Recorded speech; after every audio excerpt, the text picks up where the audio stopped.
Bonjour. Aujourd'hui, à chacun sa tâche. Quand l'ennemi viendra comme un fleuve, l'Esprit de l'Éternel le mettra en fuite. Ésaïe 59 au verset 19.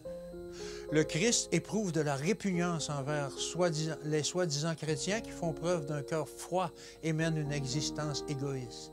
Ne soyons pas des chrétiens tièdes, sans compassion envers autrui. Entourons-nous d'une atmosphère de courage et d'espoir. Adressons des paroles agréables et encourageantes à ceux qui nous entourent. Chérissons la vérité de Dieu. À moins que nous ne réussissions à obtenir la vie éternelle, il vaudrait mieux pour nous ne pas être nés.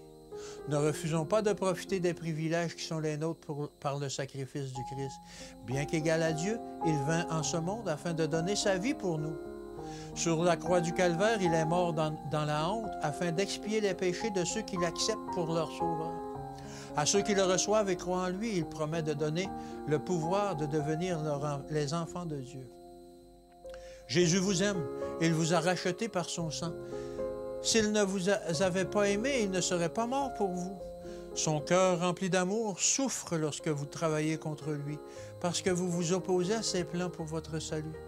Dieu ne peut bénir ceux qui s'opposent à lui, à ceux qui refusent d'accepter les paroles de réconfort et de paix qui inonderaient leurs âmes de lumière et d'amour. À chaque homme est assigné sa tâche. Ceux qui sont attachés à Dieu révéleront ses liens en travaillant avec lui. Ils sont les partenaires de Dieu et du Christ. Ils sont avec le Christ les héritiers d'un legs immortel.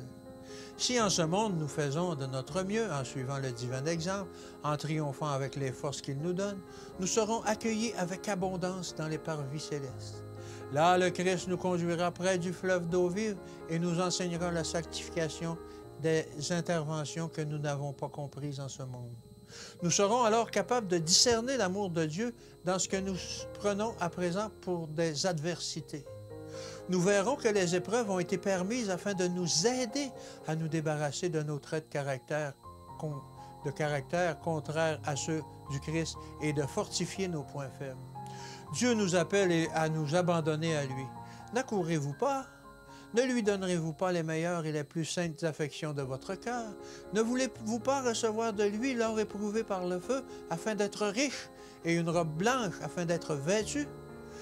Ne vous laisserez-vous pas oindre vos yeux de son collier céleste, afin de voir clairement? C'est ce que Dieu nous offre dès aujourd'hui. Alors je lui dis de vous bénir aujourd'hui, que Dieu vous bénisse et qu'il vous garde. Et je vous dis à demain.